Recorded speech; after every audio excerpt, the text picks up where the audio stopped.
आज हम यूपीएचएससी के समान अध्ययन के फर्स्ट पेपर जीएस से हल करने जा रहे हैं। देखते हैं, पहला क्वेश्चन है, भारत के किस राज्य में प्रथम भूवैज्ञानिक पार्क बनाया जाएगा? आंसर होगा मध्य प्रदेश। मध्य प्रदेश को भारत का सोया राज्य कहते हैं। मध्य प्रदेश को टाइगर स्टेट ऑफ इंडिया कहते हैं। मध्य प्रदेश में सबसे अधिक वन पाए जाते हैं, जिस कारण से वहां अनुसूचित जनजाति अधिक होती है। दलहन का राज्य भी मध्य प्रदेश को कहा जाता है, लेकिन सबसे अधिक दाल अरहर का महाराष्ट्र में होता है। मध्य प्रदेश को प्राचीन यानी अंग्रेजों के काल में मिडिल प्रोविंस के नाम से जाना जाता था। ठीक है दोस्तों, तो भारत का प्रथम राज्य यानी अभी नामीबिया देश से, अफ्रीका महाद्वीप के नामीबिया देश से भारत में 70 वर्ष बाद चीते को लाया गया, वो किस प्रदेश में लाया गया? तो मध्य प्रदेश में लाया गया। दोस्तों, वीडियो अच्छा लगे तो लाइक सब्सक्राइब जरूर करिएगा। और फर्स्ट पेपर की मैं पूरी कोशिश कर रहा हूं कि अपने इस वीडियो के माध्यम से जिम्मेदारी उठा लूं। आइए देखते हैं दूसरा क्वेश्चन। द प्रसिद्ध पुस्तक द प्रॉमिस्ड लैंड किसकी रचना है? Michelle Obama. दूसरा ऑप्शन प्रणब मुखर्जी। तीसरा ऑप्शन चेतन भगत। चौथा ऑप्शन बराक ओबामा। तो मित्रों, द प्रॉमिस्ड लैंड पुस्तक है प्रॉमिस्ड लैंड पुस्तक किस है? बराक ओबामा की। यह पुस्तक बहुत राजनीतिक तौर पे जब भारत में आई तो काफी इससे विवाद भी रहा। द प्रॉमिस्ड लैंड जो है बराक ओबामा की पुस्तक है। और आप जानते होंगे अमेरिका के प्रथम मुस्लिम राष्ट्रपति बराक ओबामा है। बराक ओबामा का जन्म स्थान हवाई द्वीप है, जो प्रशांत महासागर में है। हवाई द्वीप को प्रशांत महासागर का चौराहा कहा जाता है। हवाई द्वीप की राजधानी होनोलुलु है। प्रश्न कभी कभी जीके जीएस में आता है, विश्व का वह देश जहां सर्प नहीं पाए जाते, तो हवाई द्वीप की राजधानी हवाई द्वीप होनोलुलु। ठीक है, तो अमेरिका के प्रथम मुस्लिम राष्ट्रपति बराक हुसैन ओबामा। ओके दोस्त, एक कमेंट बॉक्स में क्वेश्चन बताइए। तो देखते हैं कि इनका पहले आता है, भारत के किस राज्य से बराक नदी निकलती है? बराक नदी भारत के किस राज्य से निकलती है? ये प्रश्न आपको बताना है। कमेंट बॉक्स में लिख के जरूर कुछ गतिविधियों को शामिल होइए। आइए देखते हैं हम लोग तीसरा प्रश्न है, 2022 में world game athletic of the year 2021 का पुरस्कार किसे दिया गया? दोस्तों, 2022 में world game athletic of the year 2021 का पुरस्कार किसे दिया गया? पहला ऑप्शन है PR श्रीजेश, दूसरा PV सिंधु, तीसरा नीरज चोपड़ा और चौथा इनमें से कोई नहीं। तो दोस्तों आंसर होगा PR श्रीजेश। तो PR श्रीजेश के विषय में जानेंगे हम लोग। अभी आप जानते होंगे कि टोक्यो में 2020 में जो ओलंपिक खेल होने वाला था वो कोविड की वजह से 21 में हुआ, टोक्यो जापान में। और उसमें भारतीय हॉकी संघ को जो है पुरस्कार पदक जीत के लाई थी। और हॉकी संघ के जो गोलकीपर थे वो थे PR श्रीजेश। ठीक है दोस्तों, इनको अभी हाल में ही या पिछले वर्ष कह सकते हैं, भारत का सबसे बड़ा पुरस्कार जो खेल दिवस 29 अगस्त को दिया जाता है, राजीव गांधी खेल रत्न पुरस्कार, वर्तमान में उसका नाम जो है मेजर ध्यानचंद खेल रत्न पुरस्कार हो गया है। तो अभी पिछले वर्ष PR श्रीजेश को भी 12 लोगों को दिया गया था, जिसमें ये भी शामिल थे। क्वेश्चन नंबर 4 पे आते हैं, एशिया के किस राष्ट्र के पूर्व प्रधानमंत्री को जुलाई 2022 में एक जनसभा में गोली मारकर हत्या कर दी गई? एशिया के किस राष्ट्र के पूर्व प्रधानमंत्री को जुलाई 2022 में एक जनसभा में गोली मारकर हत्या कर दी गई? तो पहला ऑप्शन श्रीलंका, दूसरा ताइवान, तीसरा जापान, चौथा पाकिस्तान। तो किस देश के? तो जापान को। दोस्तों जापान आंसर होगा। जापान के पूर्व प्रधानमंत्री शिंजो ओबे और हमारे देश के प्रधानमंत्री श्री नरेंद्र दामोदर दास मोदी के परम मित्र, अभी हाल में ही वो उनके संस्कार में गए थे। एक जनसभा में शिंजो ओबे को गोली मार दी गई। वर्तमान में जापान के PM उस कौन है, ये आप कमेंट बॉक्स में लिख के बताइए। मैं नहीं बताऊंगा क्योंकि वहां के आ सकता है। तो एशिया के पूर्व प्रधानमंत्री शिंजो ओबे जो जापान के पूर्व प्रधानमंत्री थे। और मैं बता ही दे रहा हूँ, फूमियो किस्डो जापान के वर्तमान में पीएम हैं। चारों देशों में से क्या आप बता सकते हैं किस देश में खाद्य आपातकाल लगाया गया? क्या आप बता सकते हैं किस देश को समुद्र की रानी कहा जाता है? क्या आप बता सकते हैं पिछले साल के आंकड़ों के अनुसार सबसे अधिक वृद्ध किस देश में पाए जाते हैं? क्या आप बता सकते हैं 2022 में जनता ने प्रधानमंत्री और राष्ट्रपति निवास पर कब्जा कर लिया, बाकी लोग को भगा दिया, वहां के कर्मचारियों को, वह देश कौन सा था? उस देश का नाम बताइए जिसे प्राचीन काल में बिचौलियों का देश कहा जाता था या सिरलोंग के नाम से जाना जाता था। वो देश का नाम कमेंट बॉक्स में लिख के बताना है। पांचवें प्रश्न में आते हैं हम लोग। ये टेस्ट बिल्कुल आप ही लोग के लिए है और ईमानदारी से हमारी टीम द्वारा तैयार किया गया है और इसको ध्यान से देखिएगा। इसके बाद भी सीरीज अब आनी शुरू हो जाएगी तो इसको आप जरूर देखेंगे। चलिए क्वेश्चन नंबर आते हैं हम लोग पांचवें। क्वेश्चन नंबर 5 है, निम्नलिखित में से कौन सुमेलित नहीं है? दोस्तों आपको बताना है कौन सुमेलित नहीं है। निम्नलिखित में से कौन सुमेलित नहीं है? पहला है यूजीसी के नए अध्यक्ष एम जगदीश। क्या ये सही है? हाँ तो ये सही है। यूजीसी के प्रथम अध्यक्ष का नाम कमेंट बॉक्स में लिख के बताना है। यूजीसी के प्रथम अध्यक्ष आपको कमेंट बॉक्स में लिख के बताना है। देखते हैं कितने लोग भेजते हैं। नीति आयोग के उपाध्यक्ष सुमन बेरी हैं। दोस्तों नीति आयोग के उपाध्यक्ष राजीव कुमार थे और राजीव कुमार को वर्तमान में 25वां मुख्य चुनाव आयुक्त बना दिया गया है और नीति आयोग के उपाध्यक्ष सुमन बेरी हैं। नीति आयोग के अध्यक्ष हमेशा प्रधानमंत्री होते हैं दोस्तों और नीति आयोग की स्थापना 1 जनवरी 2015 को हो गया था। नीति आयोग के सीईओ कौन है? आपको बताना है। नीति आयोग के सीईओ ये करंट अभी तत्काल बदले हुए हैं इसलिए इनके एग्जाम में आने की ज्यादा संभावना है। परमेश्वर अय्यर हैं नीति आयोग के कार्यकारी अधिकारी या सीईओ। एनसीईआरटी के नए निदेशक एसपी सकलानी इसमें से कौन है? या चौथा ऑप्शन है मुख्य चुनाव आयुक्त सुशील चंद्रा। तो दोस्तों वर्तमान में मुख्य चुनाव आयुक्त सुशील चंद्रा नहीं राजीव कुमार हैं। सुशील चंद्रा 24वें क्रम के थे और 25वें क्रम के आ गए। तो सुनिश्चित कौन सा नहीं है? तो ये ऑप्शन 5वां आपका, चौथा सुनिश्चित नहीं है। छठवां क्वेश्चन देखते हैं दोस्तों। शिक्षण के दौरान विद्यार्थियों को जो संदेश शब्दों या चित्रों के द्वारा एक अध्यापक के द्वारा भेजा जाता है इसलिए विद्यार्थी को कहा जाता है डिकोडर्स कहा जाता है।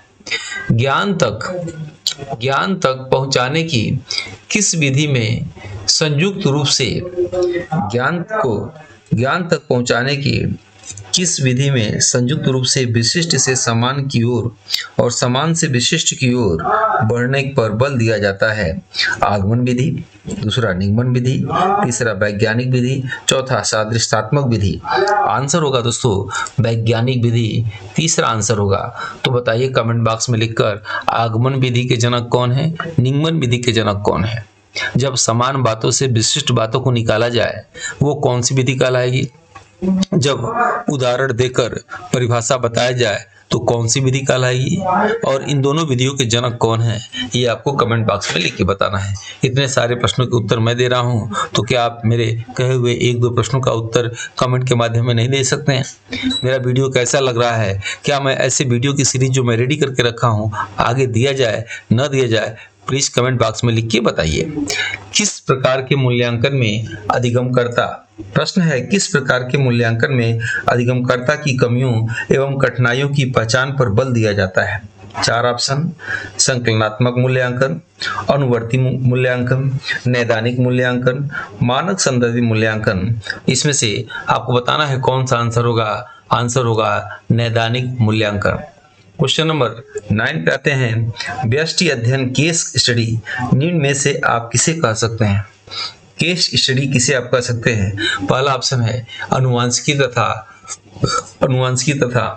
जैविकी सूक्ष्म जैविकी में किए गए अध्ययन। दूसरा विषय इकाई तथा इससे संबंधित स्थितियों का गहन विषय इकाई तथा इससे संबंधित स्थितियों का गहन परीक्षण। तीसरा विद्यमान सामाजिक राजनीतिक स्थितियों पर रिपोर्ट। स्वास्थ्य एवं स्वच्छता में विशिष्ट सोच। और आंसर होगा बेस्ट आंसर 9वां का दूसरा होगा। 10वां आते हैं दोस्तों। 10वां है परिकल्पना अनुसंधान क्या है? परिकल्पना अनुसंधान क्या है?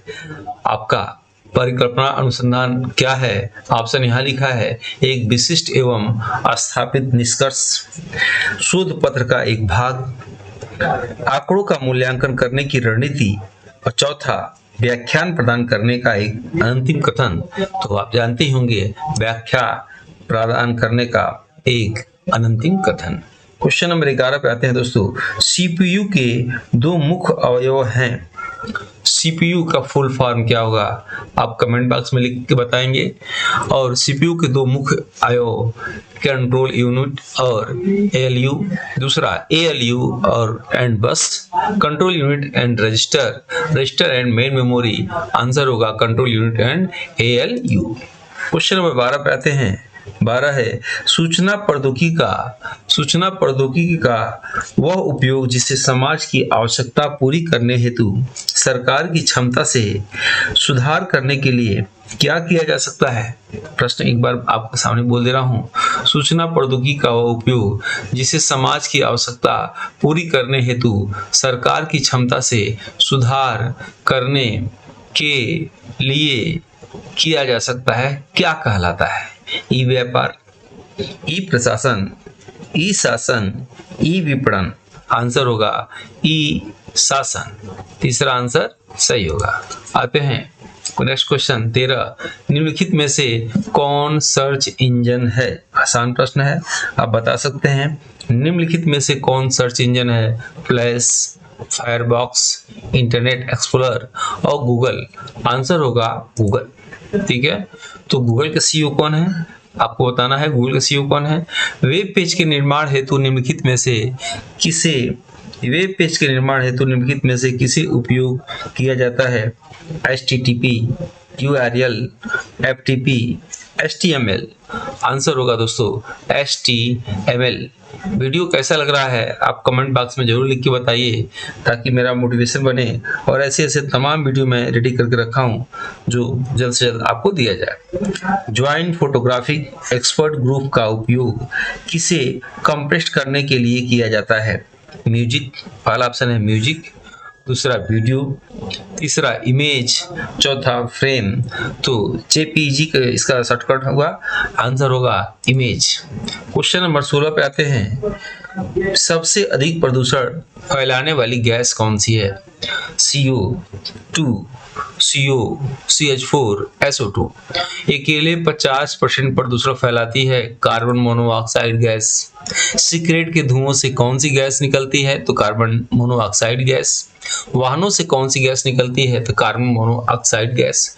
कोयले के जलने से कौन सी गैस निकलती है? तो कार्बन मोनोऑक्साइड गैस। किस गैस को दम घोटू गैस कहा जाता है? तो कार्बन मोनोऑक्साइड गैस को। किस गैस के कारण जाड़े के दिनों में यदि कमरे में अंगीठी जला के छोड़ा जाए तो उस कमरे में रहने वालों की तबीयत सुबह तक बहुत बेहद खराब हो सकती है? Carbon monoxide gas. ठीक है, सबसे अधिक प्रदूषण फैलाने वाली कौन सी है? सबसे खतरनाक गैस कौन सा है? कौन शरीर के हीमोग्लोबिन की गति को धीमा कर देता है? Carbon monoxide gas. Carbon monoxide gas शरीर में हीमोग्लोबिन की गति को धीमा कर दे तो शरीर में क्या परिवर्तन होगा? आप जानते होंगे श्वसन के माध्यम से जब ऑक्सीजन फेफड़े में जाता है और फेफड़े से हीमोग्लोबिन कोशिकीय श्वसन यानी इस मानव शरीर के कोशिका तक वो पहुंचाता है, यानी ऑक्सीजन ढोने का काम शरीर में हीमोग्लोबिन करता है। और जब कार्बन मोनोऑक्साइड गैस शरीर में जाता है तो हीमोग्लोबिन में मिल जाता है और हीमोग्लोबिन की गति को धीमा कर देता है, जैसे शरीर में ऑक्सीजन धीमी मात्रा में पहुंचती है और धीरे धीरे उसकी दम घुटने की कुछ देर बाद उसकी मृत्यु हो जाती है। यही कारण है, कहा जाता है सिगरेट पीने वाले से ज्यादा नुकसान सिगरेट के धुएं को सूंघने वाले को होता है। ठीक है, अगर आपकी परीक्षा में पूछेगा सबसे अधिक प्रदूषित फैलाने वाले, क्या आंसर देंगे? CO2 के विषय में कुछ बताइए। CO2 सबसे भारी गैस है, सूखा बर्फ कहते हैं। CO2 आग बुझाने में सहायक गैस है, इसलिए अग्निशमक यंत्रों में, अग्निशमक गाड़ियों में और आग बुझाने वालों में प्रयोग किया जाता है। पृथ्वी गर्म होती है उसके लिए सबसे अधिक जिम्मेदार गैस है CO2। ग्लोबल वार्मिंग, वैश्विक तापन के लिए जिम्मेदार गैस है CO2। मेथेन के विषय में भी कुछ चर्चा करते हैं। मेथेन को मार्स गैस कहते हैं, गोबर गैस कहते हैं। धान के खेत में पाया जाता है, जुगाली करने वाले पशुओं में पाया जाता है, दलदली भूमि में पाया जाता है, सीएनजी में 90% मीथेन होता है। मीथेन जो है बहुत ही प्राकृतिक गैस के रूप में इसका बहुत ज़्यादा उपयोग है। SO2 बताना है। SO2 सल्फर डाइऑक्साइड के कारण अम्ल वर्षा होता है। सल्फर डाइऑक्साइड सबसे अधिक कल कारखानों से निकलता है। सल्फर डाइऑक्साइड का जहाँ सबसे अधिक स्राव होता है वहाँ गुद्देदार फल पाए जाते हैं, और जैसे गुद्देदार फल जो भी सब्जियां फल होते हैं अधिक पाए जाते हैं। यही कारण है कि आगरा में पेठा अधिक होता है, क्योंकि आगरा के बगल में जो शहर है मथुरा, वो तेल रिफाइनरी के लिए प्रसिद्ध है। देखिए सभी कुछ जितना क्वेश्चन हो सके मैं हल करा रहा हूँ और आपको सुना रहा हूँ। सॉरी, मैक्सिमम क्वेश्चन आप ध्यान से सुनेंगे, देखेंगे तो मेरे प्रश्नों में माध्यम से आपको मिल जाएंगे। बिल्कुल ईमानदारी प्रश्नों में मैं तो ये अपने मुंह से नहीं कह सकता, आप स्वयं अनुभव कर रहे होंगे। मैंने टेस्ट सीरीज भी बना रखा है मात्र 999 रुपये में। आप टेस्ट सीरीज एग्जाम तक फर्स्ट पेपर के सभी सेक्शन का आप जो है देख सकते हैं। 6 सेक्शन का है, उसमें कोशिश रहेगी वीडियो भी रहे और टेस्ट भी रहे, और टेस्ट की संख्या तो बहुत ही ज़्यादा होने वाली है। अभी जल्द ही मैं उसको अनाउंस करने वाला हूँ। 7वां क्वेश्चन है, मानव समाज में ठोस कचरे की जैव वैज्ञानिक विधि क्या है? मानव समाज में ठोस कचरे की जैव वैज्ञानिक विधि क्या है? भूभरण, चूड़न, फ्लाइवराइजेशन, कंपोस्ट तैयार करना और श्रेडिंग। आंसर होगा कंपोस्ट तैयार करना। 18वां, भारत में वायु की गुणवत्ता किस गैस से मापी जाती है? भारत में वायु की गुणवत्ता किससे मापी जाती है? सल्फर डाइऑक्साइड से। एक प्रश्न ये अक्सर आता है परीक्षाओं में, एग्जाम में एक प्रश्न आता है कि वायु प्रदूषण का पता किस पौधे से लगाया जाता है? इसका तो आंसर आप चौथा लगाइएगा। वायु प्रदूषण का ये तो कंपोस्ट हो जाएगा इसका। और वायु प्रदूषण की गुणवत्ता किस से मापी जाती है? तो SO2 से। जो एक पौधा होता है लाइकेन पौधा, लाइकेन पौधे अगर सूख जाए तो समझ जाइए वहाँ वायु प्रदूषण है। यह प्रश्न कभी कभी आता है, लाइकेन सहजीवी पौधा है। कमेंट बॉक्स में बताना है सहजीवी पौधा है तो वो किन किन जीवों से मिलकर बना है, और अगर सहजीवी पौधा है तो लाइकेन किस गैस के प्रति बहुत सेंसिटिव होता है? SO2 के प्रति। यहाँ CH4 CO2 के बारे में मैंने चर्चा किया, CFC के विषय में चर्चा करता हूँ। क्लोरोफ्लोरोकार्बन इसे कहा जाता है। यह फ्रिज, AC और पेंट करने वाली मशीन, फोम के कारखानों आदि से CFC निकलता है। CFC को प्लास्टिक गैस भी कहा जाता है, क्योंकि एक बार वायुमंडल में ये निकल जाए तो समाप्त नहीं होता। यह ओजोन छिद्र को बढ़ाता है। ओजोन छिद्र की बढ़ाने का काम CFC करता है। ओजोन छिद्र यदि बढ़ जाए या बंद न हो या और बढ़ता जाए तो सूर्य से निकलने वाली 8 किरणें होती हैं मित्रों। 8 किरणों में जो एक किरण होती है पराबैंगनी किरणें, वो फिल्टर होकर नहीं आ पाती, जिस कारण से पृथ्वी पर यदि पेड़ पौधों पर गिरे अल्ट्रावायलेट किरणें तो उसके विकास को प्रभावित कर सकता है। अगर जीव जंतुओं पर CFC जो ओजोन पर गिरे तो उसे त्वचा कैंसर हो सकता है। क्वेश्चन नंबर 19 पे आते हैं। भारत में वायु की गुणवत्ता। क्वेश्चन नंबर 19 में आते हैं, पानी में किस धातु की अधिकता? पानी में किस धातु की अधिकता से ब्लू बेबी सिंड्रोम होता है? पहला ऑप्शन कैल्शियम, दूसरा मैग्नीशियम, तीसरा नाइट्रेट और चौथा कृमिनाशक। आंसर होगा नाइट्रेट। क्वेश्चन नंबर 20 पे आते हैं, अंतर्राष्ट्रीय सौर संगठन की स्थापना हेतु संयुक्त रूप से किसने प्रयास किया? प्रश्न देखिएगा फिर से, अंतर्राष्ट्रीय सौर संगठन की स्थापना हेतु संयुक्त रूप से किसने प्रयास किया? ऑप्शन है USA और भारत, रूस और भारत, चीन और भारत, फ्रांस और भारत। तो दोस्तों फ्रांस और भारत के प्रधानमंत्री ने, जिसको 30 नवंबर 2015 को अंतर्राष्ट्रीय सौर संगठन का स्थापना किया, जिसका मुख्यालय गुरुग्राम में है, और अमेरिका इसका 101वां देश है। यानी फ्रांस और भारत की वजह से यह अंतर्राष्ट्रीय सौर संगठन की स्थापना हुआ। याद रखिएगा, जिसकी प्रथम बैठक नई दिल्ली में हुई थी और जिसका मुख्यालय गुरुग्राम, या पहले इसका नाम गुरुग्राम था। 21वें प्रश्न पे आते हैं। 21वां प्रश्न है कि भारत पर आक्रमण करने वाला प्रथम मुस्लिम आक्रमणकारी कौन था? तो भारत पर आक्रमण करने वाला प्रथम मुस्लिम आक्रमणकारी मोहम्मद बिन कासिम, मोहम्मद बिन तुगलक, मोहम्मद फिरदौसी, मोहम्मद। आंसर होगा मोहम्मद बिन कासिम। 712 ईस्वी में इसने आक्रमण किया था। भारत को लूटने का उद्देश्य था।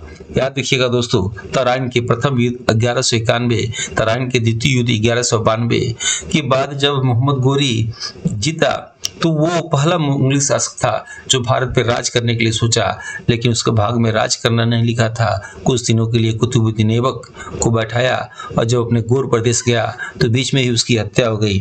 उसके बाद कुतुबुद्दीन ऐबक ने गुलाम वंश की या मामूलक वंश की स्थापना किया।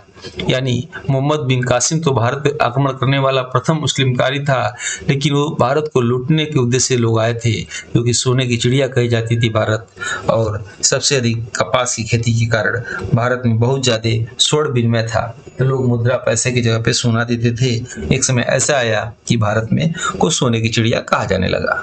22वां प्रश्न है, निम्नलिखित में से हड़प्पा काल के किस स्थल से समुद्री व्यापार के साक्ष्य मिलते हैं? ऑप्शन है मोहनजोदड़ो, लोथल, अल्टामीरा, धोलावीरा। प्रश्न को देख कुछ कटरा होगा, मैं दिखा दे रहा हूँ। निम्नलिखित में से हड़प्पा काल के किस स्थल से समुद्री व्यापार के साक्ष्य मिलते हैं? तो यहाँ कुछ लेक्चर को ध्यान सुनिएगा, अगर टाइम हो तो लिखिएगा। हड़प्पा काल में प्रसिद्ध बंदरगाह का नाम था लोथल, यानी समुद्री व्यापार काम लोथल से होता था। आपको 3-4 बंदरगाह मैं बता रहा हूँ, बस इसको याद कर लीजिए, किसी परीक्षा में ये घुमा फिरा के आता है। पूछता है प्राचीन काल का सबसे प्राचीन बंदरगाह कौन था? तो याद रखिएगा, एक तो लोथल, उसके बाद गुजरात में भड़ौच था, भड़ौच बंदरगाह गुजरात में था। रामलीति बंदरगाह पश्चिम बंगाल में था। सुपारा बंदरगाह महाराष्ट्र में था। और हड़प्पा काल का प्रसिद्ध जो है बंदरगाह लोथल था। क्वेश्चन नंबर 23 पे आते हैं, किसान दिवस कब मनाया जाता है? किसान दिवस बताइए। किसान दिवस मनाया जाता है 23 अक्टूबर को कि 23 नवंबर को, 23 दिसंबर को या 23 सितंबर को? आंसर होगा किसान दिवस चौधरी चरण सिंह की याद में 23 दिसंबर को मनाया जाता है। तो मित्रों, किसानों का मित्र किसे कहते हैं? कमेंट बॉक्स में लिख के बताइए। जितना जल्दी कमेंट करेगा उतना अच्छा नंबर उसका आने वाला है। राष्ट्रीय एड्स शोध संस्थान जहां स्थापित है वह स्थान कौन सा है? नई दिल्ली, चेन्नई, हैदराबाद, पुणे। आपको बताना है राष्ट्रीय एड्स शोध संस्थान किस स्थान पे है, तो आंसर होगा पुणे। ठीक है, अब एक कमेंट बॉक्स में लिख बताइए प्रश्न, एड्स दिवस कब मनाया जाता है? एड्स दिवस कब मनाया जाता है? एड्स दिवस किस के कारण होता है? विज्ञान एवं पर्यावरण केंद्र कहाँ स्थित है? क्वेश्चन नंबर 25, 5 क्वेश्चन और हैं। विज्ञान एवं पर्यावरण दिवस कहाँ है? बेंगलुरु में, कोलकाता में, नई दिल्ली में, हैदराबाद में। तो विज्ञान एवं पर्यावरण केंद्र नई दिल्ली में है। याद देखिएगा दोस्तों, विज्ञान शिक्षा केंद्र तो बेंगलोर में भी है, लेकिन यहाँ पूछ रहा है विज्ञान एवं पर्यावरण केंद्र नई दिल्ली में। पर्यावरण दिवस कहाँ मना, कब? 5 जून को, जानते होंगे। ठीक है, नेक्स्ट आते हम लोग 26वां, भारतीय संविधान कब लागू हुआ? 15 अगस्त 1947 को, दूसरा 15 अगस्त 1950 को, तीसरा 26 जनवरी 1947 को, चौथा 26 जनवरी 1950 को। तो भारतीय संविधान पूर्ण रूप से अंगीकृत कर दिया गया, बना के रेडी कर दिया गया था 26 नवंबर 1949 को, लेकिन पूर्ण रूप से इसे लागू किया गया 26 जनवरी 1950 को। इस हिसाब से 73वां गणतंत्र दिवस 2022 में मनाया गया। 73वां गणतंत्र दिवस 2022 में मनाया गया। आप जानते होंगे गणतंत्र दिवस पर जो है राष्ट्रपति झंडा फहराते हैं, वो भी इंडिया गेट पर, और 15 अगस्त को प्रधानमंत्री झंडा फहराते हैं, वो भी लाल किले से। एक और प्रश्न बताइए, वर्तमान में प्रधानमंत्री श्री नरेंद्र दामोदर दास मोदी का क्रम क्या है? और राष्ट्रपति भारत की वर्तमान की प्रथम जो है अनुसूचित जनजाति महिला राष्ट्रपति द्रौपदी मुर्मू जी का जो है क्रम क्या है? दोनों का क्रम बताना है आप लोग को। ठीक है, नेक्स्ट आते हैं, भारत की संविधान सभा के पहले अध्यक्ष कौन थे? इस प्रश्न को कई परीक्षाओं में दिया जा चुका है। भारत की संविधान सभा के पहले अध्यक्ष कौन थे? Doctor Sachchidananda Sinha, doctor Rajendra Prasad, professor S C. Mukherjee, doctor B R. Ambedkar. Answer होगा इसका डॉक्टर सच्चिदानंद सिन्हा। क्लियर है। 9 दिसंबर 1946 को संविधान सभा की प्रथम बैठक दिल्ली के केंद्रीय सभागार में हुआ था, जिसमें अस्थायी अध्यक्ष preterm speaker doctor Sachchidananda Sinha को बनाया गया। ये प्रश्न कई बार विवादित है। अध्यक्ष पूछ रहा था, कुछ लोग राजेंद्र प्रसाद लगा रहे होंगे। नहीं, पहली बार भले प्रीटम स्पीकर था, 2 दिन बाद जो है डॉक्टर राजेंद्र प्रसाद को यानी 11 दिसंबर 1946 को स्पीकर या अध्यक्ष बनाया गया। ये प्रश्न जब आए तो पहला आंसर लगाइएगा डॉक्टर सच्चिदानंद सिन्हा। और 13 दिसंबर 1946 को पंडित जवाहरलाल नेहरू ने उद्देश्य प्रस्ताव प्रस्तुत किया था। 2 प्रश्न और आखिरी, भारतीय संविधान में कल्याणकारी राज्य के विचार की सम्मिलित किया गया है। फिर से प्रश्न में पढ़ा दे रहा हूं। भारतीय संविधान में कल्याणकारी राज्य के विचार की सम्मिलित किया गया है। पहला, प्रस्तावना में, मूल अधिकार में, चतुर्थ अनुसूची में, राज्य के नीति निर्देशक तत्वों में। तो आप सबका आंसर आ रहा होगा, मुझे मालूम है, राज्य के नीति निर्देशक तत्वों में। डिस्क्रिप्शन बॉक्स में आदित्य क्लासेस एग्जाम गुरु सॉफ्टवेयर का लिंक दिया गया है, उससे आप इंस्टॉल करके हमारे देख सकते हैं और नोट्स को चाहे तो और टेस्ट को चाहे तो ज्वाइनिंग ले सकते हैं एग्जाम तक, अनलिमिटेड भाग। भारतीय मुद्रा के 1 रुपए के नोट पर किसके हस्ताक्षर होते हैं? बहुत इंपॉर्टेंट और अच्छा प्रश्न है और कह सकते हैं थोड़ा घिसा हुआ प्रश्न, मतलब अक्सर परीक्षा में आते हैं। भारतीय मुद्रा के 1 रुपए के नोट पे कौन साइन करते हैं? आरबीआई के गवर्नर, भारत सरकार के वित्त मंत्री, भारत सरकार के नीति आयोग के अध्यक्ष और भारत सरकार के वित्त मंत्रालय के सचिव। तो मित्रों, इसका आंसर होगा भारत सरकार के वित्त मंत्रालय के सचिव यानी वित्त सचिव वर्तमान में कौन है? टीवी सोमनाथन है। डॉक्टर टीवी सोमनाथन वित्त मंत्रालय के सचिव हैं यानी वित्त सचिव हैं, जो 1 रुपए के नोट पे साइन करते हैं। बाकी 1 रुपए के नोट को छोड़ के जितना भी नोट होता है वो आरबीआई के गवर्नर, 25वें गवर्नर इस समय जो है शक्तिकांत दास, वो साइन करते हैं। क्लियर है मित्रों? तो 1 रुपए के नोट पे याद रखिएगा कौन साइन करते हैं? वित्त सचिव। कौन है इस समय? टीवी सोमनाथन। एक और सोमनाथन जी का नाम ले रहा हूं, यस सोमनाथन। यस सोमनाथन किसके अध्यक्ष है ये आपको बताना है। 30वां और आखिरी प्रश्न आज का, भारतीय रिजर्व बैंक कब अस्तित्व में आया? 1 अप्रैल 1935 को, 1 अप्रैल 1939 को, 26 नवंबर 1949 को और 1 जुलाई 1950 को। तो भारतीय रिजर्व बैंक जो है 1 अप्रैल 1935 को अस्तित्व में आया। जिसके प्रथम गवर्नर कौन बने? जिसकी प्रथम गवर्नर बताइए कौन बने? कमेंट बॉक्स में लिखकर बताइएगा। ठीक है, वर्तमान में शक्तिकांत दास हैं। ठीक है, और प्रथम कौन थे? अब प्रथम जो उस्मार जो बने थे तो वो उस्मान स्मिथ बने थे, लेकिन भारतीय कौन थे इनका नाम बताना है। मित्रों, अगर टेस्ट पेपर अच्छा लगे तो मुझे मोटिवेट जरूर करिएगा। मोटिवेट नहीं करेंगे तो फिर मैं कैसे वीडियो बनाऊंगा? तो इसको लाइक सब्सक्राइब करिए और इसको शेयर करिए और जो भी क्वेश्चन मैंने पूछा उसको कमेंट बॉक्स में लिख के दीजिए और डबल एनर्जी के साथ मेरा प्रयोग करिए। 10 से 11 साल का अनुभव मुझे जीएस पढ़ाने का है, फर्स्ट पेपर का है, पढ़ाने का है और कंपटीशन इंडिया के बेस्ट कोचिंगों में मैं पढ़ा चुका हूं।